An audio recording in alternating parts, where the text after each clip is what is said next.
There is a moment right before you speak when you still have all the power. The moment after, the words are gone, and so is your control. A man insults you in front of others, and every cell in your body screams to answer back.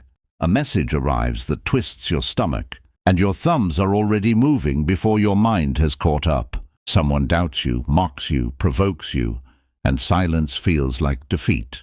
But what if I told you that the ancient Stoics discovered something so powerful, so counterintuitive, that it could have saved empires, marriages, friendships, and your own peace of mind?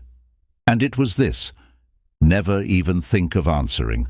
Not out of weakness, not out of fear, but out of a strength so complete that words become unnecessary. Stay until the end, because by the time this video is over, you will never look at silence the same way again. Welcome back to Wisdom of the Stoics, the place where ancient wisdom meets modern struggle, where the words of Marcus Aurelius, Epictetus, and Seneca are not dusty relics, but living tools for the battles you face today. If this is your first time here, consider subscribing, because every week we take the oldest philosophy in the world and use it to solve the newest problems in your life. Now settle in, because today's lesson might be the most important one you learn all year. The room where nobody spoke. Let me take you to Rome, sometime in the 2nd century. Picture the imperial palace, torches flickering against marble walls, the smell of oil lamps and parchment in the air. The emperor Marcus Aurelius sits at a long table, surrounded by senators, generals, and advisors. A man across the table, a senator with more ambition than wisdom, begins to speak. His words are sharp, calculated, designed to embarrass the emperor in front of the room. He questions a decision Marcus made weeks earlier. He implies weakness. He implies foolishness. The room goes quiet, the kind of quiet where everyone waits to see how power will react to disrespect. And Marcus Aurelius says nothing. He does not raise his voice. He does not defend himself. He does not even blink in irritation. He simply listens, lets the silence stretch a few seconds longer than comfortable, and then moves the conversation forward as if the insult had evaporated into the air the moment it was spoken. Later, in his private journal, the collection of thoughts we now call Meditations, he wrote something that should be carved into the mind of every person who has ever felt the urge to defend their ego, that the best revenge is to not be like that, not to mirror the pettiness, not to descend into the same mud that was thrown at you. This wasn't weakness. This was one of the most powerful men on earth, commander of legions, ruler of an empire that stretched across 3 continents, choosing silence as his weapon, because he understood something the senator did not, that answering an insult gives it life, answering a provocation gives it power over you.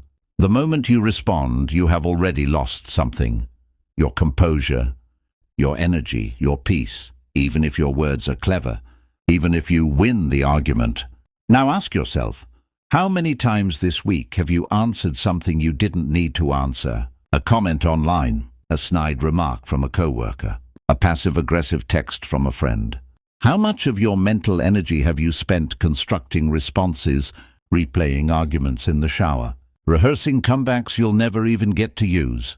The Stoics would look at that mental exhaustion and tell you something simple and devastating: you were never required to answer at all.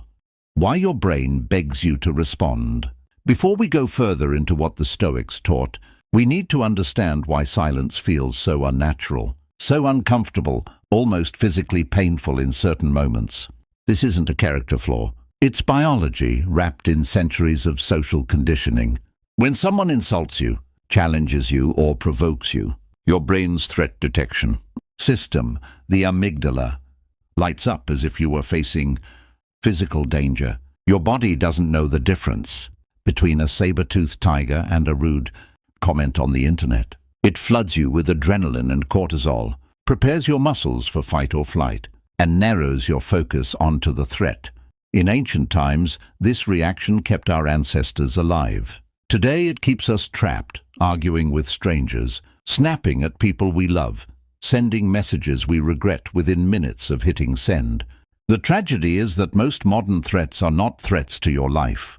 They are threats to your ego. And your ego, unlike your body, does not need saving. In fact, the more you rush to defend it, the more fragile it becomes, because you're teaching yourself that every attack requires a counterattack, that every doubt requires proof, that every insult requires a rebuttal. You become a slave to other people's provocations, jumping every time someone pulls the string. Epictetus, who was born into slavery and later became one of history's greatest philosophers, understood this better than almost anyone. He had lived through actual powerlessness, chained, beaten, owned by another human being, and yet he taught that true freedom has nothing to do with your circumstances and everything to do with your reactions. He said that we are disturbed not by events, but by our opinions about them. An insult in itself is just sound waves, just letters on a screen. It has no power until you decide it does. The moment you choose not to answer, not to engage, not to let it live rent-free in your mind, you take back the only thing that was ever truly yours to control, your response. Think about the last argument you had that spiraled out of control. Did it start with something enormous? Rarely. It usually starts small, a comment, a tone of voice, an assumption, and it grows because both sides keep answering, keep adding fuel, keep proving they had the last word. What if, at the very first spark, one person had simply chosen silence? Not a cold, punishing silence, but a calm, grounded silence, the kind that says, I don't need to prove anything to you. How many relationships would have survived? How many friendships would still be intact? How much peace would you have preserved? The Senecan warning about anger. Seneca, the Roman statesman and philosopher, wrote an entire book on this subject called On Anger. He described anger as a temporary madness, a state in which the mind briefly loses its grip on reason and hands control over to impulse. He warned that anger, more than any other emotion, convinces us that we are right precisely when we are least capable of judging rightly. It whispers that you must respond now, that waiting will look weak, that silence will be mistaken for defeat. Seneca advised something radical for his time and still radical for ours: delay. He said that when you feel the fire of anger rising, the wisest thing you can do is nothing at all, not permanently, but long enough for the fire to lose its first violent heat. Wait an hour, wait a day, sleep on it. He observed that almost every action taken in the grip of anger is later regretted, and almost every silence chosen in its place is later respected. Picture this in your own life. The email you wanted to send at 11 p.m. after a frustrating meeting, the one dripping with sarcasm and barely concealed contempt. What would have happened if you'd waited until morning? 9 times out of 10, morning, you looks at the draft and deletes it, grateful you never hit send. Seneca knew this 2,000 years before email existed, because human nature has not changed, only the tools we use to damage ourselves with it. The story of the philosopher and the fool. There's an old Stoic story, often attributed to the teachings passed down through Epictetus's students, about a philosopher walking through the marketplace. A man begins to mock him loudly, calling him names, trying to draw a crowd, hoping to humiliate him into a reaction. The philosopher walks on, calm, unaffected, as if the words were wind. Someone in the crowd asks him, "Why do you not defend yourself? Are you not angry?" And the philosopher replies, "If a donkey kicked you, would you kick it back?" The crowd laughs, not at the philosopher, but at the fool who had tried so hard to provoke him and failed. This is the essence of Stoic silence. It is not about pretending you feel nothing. It is about recognizing that some sources do not deserve the dignity of your energy. Answering a fool on his own terms makes you a participant in foolishness. Silence, chosen deliberately, elevates you above the exchange entirely. This is where so many people misunderstand Stoicism. They think it means suppressing emotion, becoming cold, becoming a statue. That is not what Marcus, Epictetus, or Seneca taught. They taught the opposite. Feel what you feel. Notice the anger, notice the hurt. Notice the injustice, but do not let that feeling dictate your action. There is a space between the provocation and your response, and in that space lies your entire freedom. The wider you make that space, the more powerful you become, when silence becomes your superpower. Let's bring this into the modern world, because ancient wisdom means nothing if it cannot survive contact with your actual life. Imagine you're in a group chat, and someone makes a comment clearly designed to embarrass you. Everyone is watching, at least virtually, waiting to see what you'll do. Every instinct tells you to fire back something clever, something that will win the exchange and restore your image. But consider what happens if you simply don't respond. Not out of cowardice, but out of choice. The comment sits there unanswered, and slowly, almost magically, it loses its power. It starts to look less like a clever jab and more like a small, desperate attempt to get a reaction. The less you feed it, the smaller it becomes. Meanwhile, you continue your day, unaffected, present, free. Consider the workplace. A colleague takes credit for your idea in a meeting. Your blood boils. You want to call it out immediately, publicly, to reclaim what's yours. But what if instead you calmly let the moment pass, gather your thoughts, and address it privately, strategically, later, when emotion is not steering the ship? Seneca would tell you that the person who reacts immediately often looks unstable, while the person who responds later, calmly, with clarity, looks like the only adult in the room. Silence in this case is not surrender. It is strategy. Consider family. A parent, a sibling, a partner says something cutting, something meant to provoke an old wound. You know exactly how to hurt them back. You've known each other for years. You know exactly where it stings. But what if you didn't use that knowledge? What if instead of turning a heated moment into a war, you simply held your tongue, let the moment breathe, and responded hours later with calm instead of a weapon? How many family relationships have been destroyed not by the original wound, but by the retaliation that followed it? This is the practice the Stoics are asking of you. Not to become passive, not to let people walk over you, but to separate the moment of provocation from the moment of response, so that when you do speak, you speak from strength, not from wounded pride. Marcus Aurelius and the Daily Battle. Marcus Aurelius did not write meditations for an audience. He wrote it for himself as a private journal, reminding himself every single day of the same lessons, because even an emperor, even the most powerful man in the known world, had to fight his own impulse to react, to defend, to answer every slight thrown his way. He wrote to himself that when he woke each morning, he should remind himself that he would encounter people who were ungrateful, arrogant, deceitful, envious, and unsociable. He didn't write this to become bitter or defensive in advance. He wrote it so that when those people inevitably showed up, as they always do, he would not be shocked, would not be thrown off balance, and would not feel the need to answer their behavior with behavior of his own kind. He reminded himself that he had seen the nature of good and could recognize it as beautiful, and had seen the nature of evil and could recognize it as ugly, and that no one could implicate him in that ugliness against his will.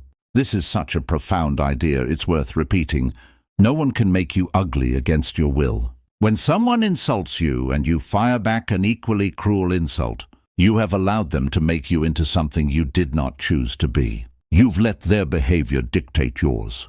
But if you refuse to answer in kind, if you meet cruelty with composure, meet chaos with calm, you remain exactly who you decided to be, regardless of what anyone else does.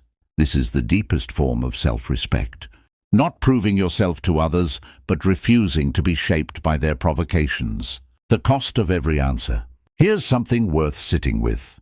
Every single time you answer a provocation, you pay a price, even if you don't notice it. You pay in mental energy, the hours spent replaying the exchange, crafting the perfect response, wondering if you said too much or not enough. You pay in reputation, because people remember not just what was said to you, but how you responded, and a reactive, defensive response often reflects worse on you than the original insult ever did.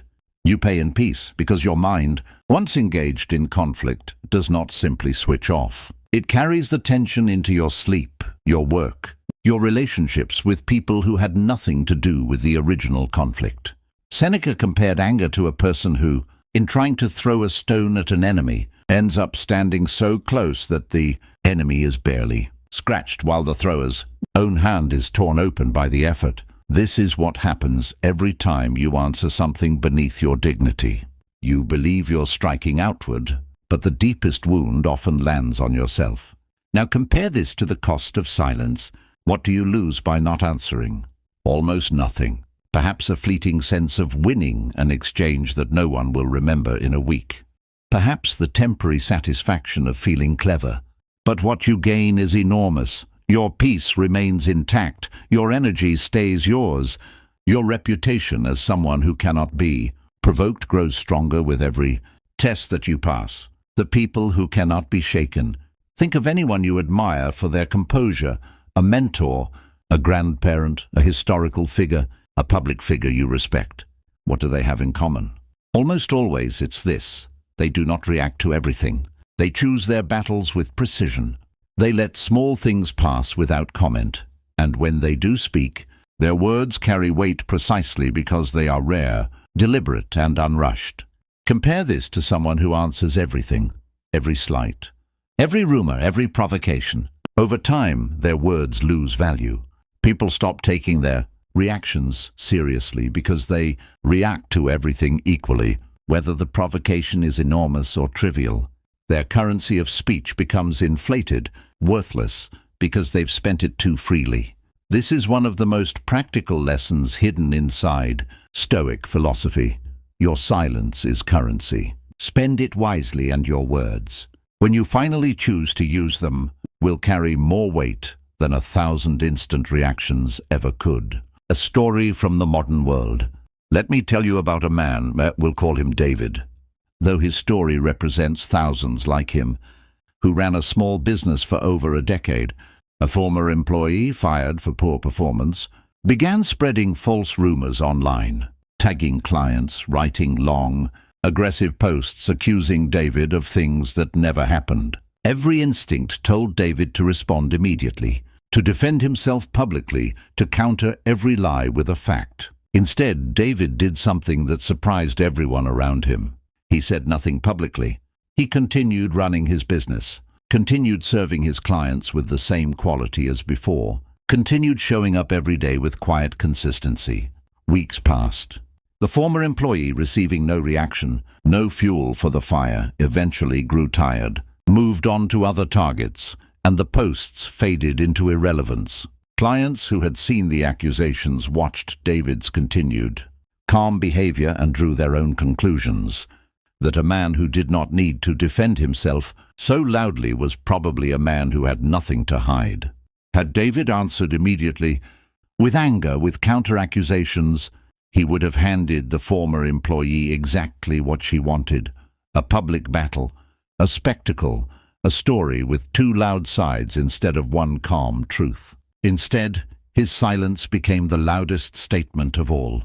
This is not a call to never defend yourself when defense is genuinely necessary. There are times when clarification, correction, or boundary setting matters. But the Stoics ask you to examine honestly how many of your reactions are truly necessary, and how many are simply your ego demanding satisfaction it does not actually need. How to practice this, the space between. So how practically do you build this ability? How do you train yourself to pause where once you would have exploded? The first step is awareness. Notice the physical sensations that arise the moment you feel provoked, the tightening in your chest, the heat rising in your face, the urge in your fingers to type immediately. The Stoics called this the first movement, an automatic reaction that even the wisest among us cannot fully prevent. But they insisted that what happens next is entirely within your control. You cannot stop the spark, but you decide whether it becomes a fire. The second step is delay. Give yourself a rule, even something as simple as counting to 10, or waiting until you've taken 3 full breaths, or refusing to respond to any message that upset you until at least an hour has passed. This single habit, practiced consistently, will save you from more regret than almost any other discipline you could build. The third step is asking yourself a Stoic question before you respond. Is this within my control? Marcus Aurelius constantly reminded himself that other people's opinions, judgments, and behavior were not his to control, only his own actions were. If someone insults you, their insult is theirs. Your response is yours.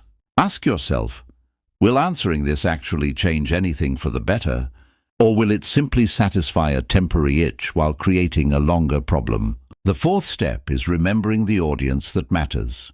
Not the crowd watching to see if you'll react, but the version of yourself a week from now, a year from now, looking back on this moment. Will future you be proud of how you handled this? Or will future you wince, wishing you'd stayed quiet? The fifth step, and perhaps the hardest, is releasing the need to be understood by everyone. Not every person deserves an explanation. Not every accusation deserves a defense. Not every provocation deserves an audience with your attention. Some things are simply beneath the cost of your energy, and recognizing which battles fall into that category is one of the highest forms of wisdom the Stoics ever taught. The discipline of not explaining yourself. There is a particular kind of freedom that comes from no longer needing to explain yourself to people who were never going to understand anyway. So many of us exhaust ourselves trying to justify our choices to people who have already decided, before we even speak, that they will not believe us. We send long messages defending our character to people who enjoy tearing it down. We construct arguments in our heads for critics who were never listening for the truth, only for ammunition. Epictetus taught that we suffer not from what happens to us, but from our judgment about what happens to us.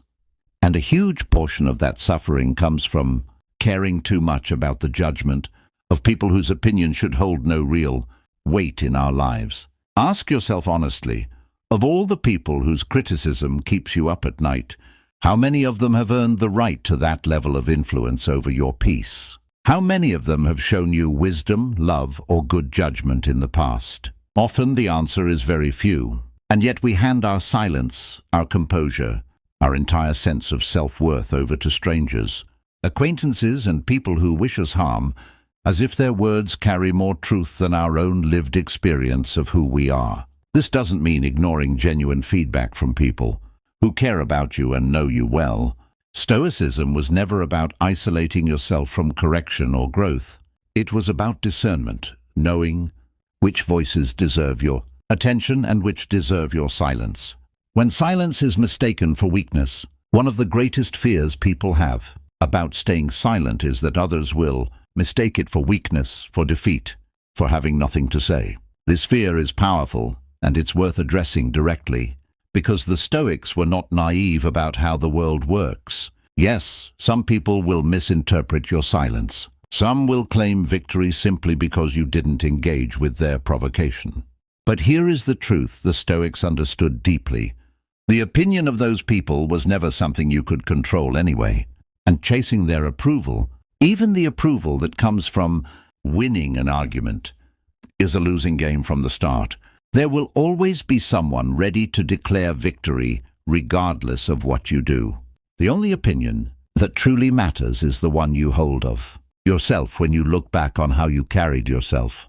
Marcus Aurelius wrote that it is not death that a man should fear, but that he should fail to begin to live in accordance with nature, meaning in accordance with reason, virtue, and calm judgment.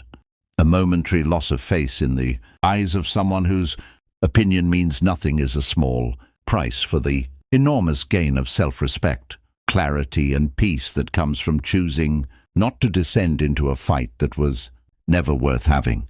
And here's something almost paradoxical. The people who most respect you, the people whose opinions actually matter, are rarely impressed by a clever comeback. They are far more impressed by composure.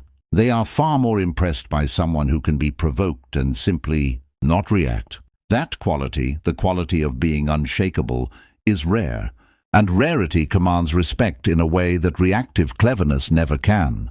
The modern battlefield, social media, and the illusion of urgency. We live in an age engineered to make us answer everything. Notifications demand instant replies. Comment sections reward the fastest, sharpest, most emotionally charged responses. Algorithms amplify outrage because outrage keeps us scrolling. keeps us engaged, keeps us hooked into cycles of provocation and reaction that generate profit for platforms and exhaustion for us. The Stoics never faced smartphones, but they faced the same fundamental trap in different clothing, the trap of believing that every provocation demands an immediate answer, that silence in the face of accusation is somehow dangerous. Seneca warned against exposing yourself constantly to crowds because he said that even a brief exposure to a chaotic crowd could undo days of careful inner work. Imagine what he would say about scrolling through hundreds of provocations a day, each one designed by algorithm to trigger exactly the reaction that keeps you glued to the screen. Practicing the discipline of not answering, in this context, becomes almost an act of rebellion against the entire architecture of modern attention. When you see a comment designed to enrage you, and you simply close the app instead of typing a response, you are doing something genuinely radical. You are refusing to be a puppet pulled by strings you didn't choose. You are reclaiming ownership over your own mind in an environment engineered to steal it from you. A question for you. I want you to think right now about the last time you answered something you shouldn't have. Maybe it was a message. Maybe it was a comment section. Maybe it was a family dinner where someone said something designed to provoke you, and you took the bait. What did it cost you? Not just in the moment, but in the hours or days afterward, the replaying, the regret, the tension it created. Now imagine instead that you had simply let it pass. Not suppressed it, not pretended it didn't happen, but consciously chosen not to give it the fuel of your reaction. How different would that day have felt? I'd genuinely love to know. Drop a comment below and tell me about a moment where staying silent turned out to be the wisest thing you ever did, or a moment where you wish you had stayed silent but didn't. This channel is built on real stories, from real people applying ancient wisdom to modern struggles, and your experience might be exactly what someone else needs to read today. The deeper layer, silence is overcorrection. Beyond the practical benefits, saved energy, protected reputation, avoided conflict, there is a deeper, almost spiritual dimension to this practice that the Stoics valued above all else. Self-mastery. To the Stoics, the highest achievement a human being could reach was not wealth, not fame, not power over others, but mastery over the self. And nothing tests that mastery more directly than the moment someone tries to provoke you into losing control. Every time you feel the urge to answer and choose not to, you are training a muscle. You are proving to yourself, in a small but real way, that you are the one in charge of your mind, not the person trying to provoke you, not your own impulsive emotions, not the fear of looking weak. Over time, this muscle grows stronger. Provocations that once would have consumed your entire day begin to slide off you, like water off stone. Insults that once would have kept you awake at night become background noise, barely worth a second thought. This is what the Stoics meant by freedom, not freedom from consequence, not freedom from difficulty, but freedom from being controlled by your own reactions. Epictetus, a man who had been a literal slave, taught that the person who cannot control his own passions is enslaved just as surely as if he wore chains, regardless of his outward circumstances, and the person who has mastered his reactions is free, regardless of what chains, literal or metaphorical, surround him. The danger of overcorrection. Now, it's important to address a misunderstanding that often creeps in here. Choosing not to answer every provocation does not mean becoming someone who never speaks up, who lets themselves be walked over indefinitely, who mistakes complete passivity for wisdom. That is not Stoicism. That is simply suppression, and suppression eventually breaks. The Stoics were not passive men.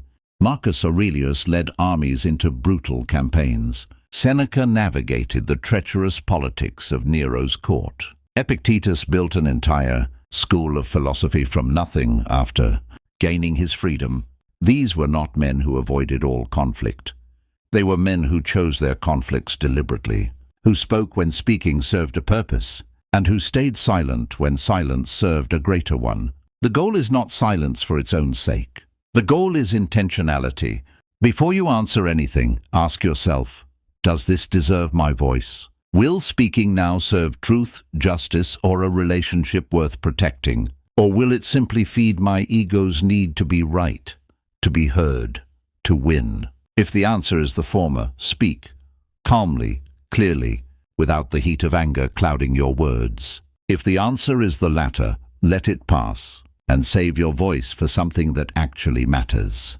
The long-term transformation. Imagine practicing this discipline for a full year. Imagine every single time you feel the urge to fire back a defensive comment, you pause and ask the questions we've discussed today. Imagine every time someone tries to provoke you online, you simply close the app instead of typing a response. Imagine every time a family member says something designed to hurt you, you let a full day pass before responding, if you respond at all. What would change? Your relationships would likely deepen, because the people around you would begin to trust that you're not reactive, that you can be told hard truths without exploding, that conversations with you feel safe rather than combustible. Your reputation would shift, because people would begin to see you as someone unshakable, someone whose calm cannot be disturbed by petty provocations, and that quality, more than almost any other, commands quiet respect in every arena of life. From business to family to friendship, your own inner world would transform most of all. The constant background noise of resentment, rehearsed arguments, and imagined confrontations would quiet down, because you would no longer be feeding it daily.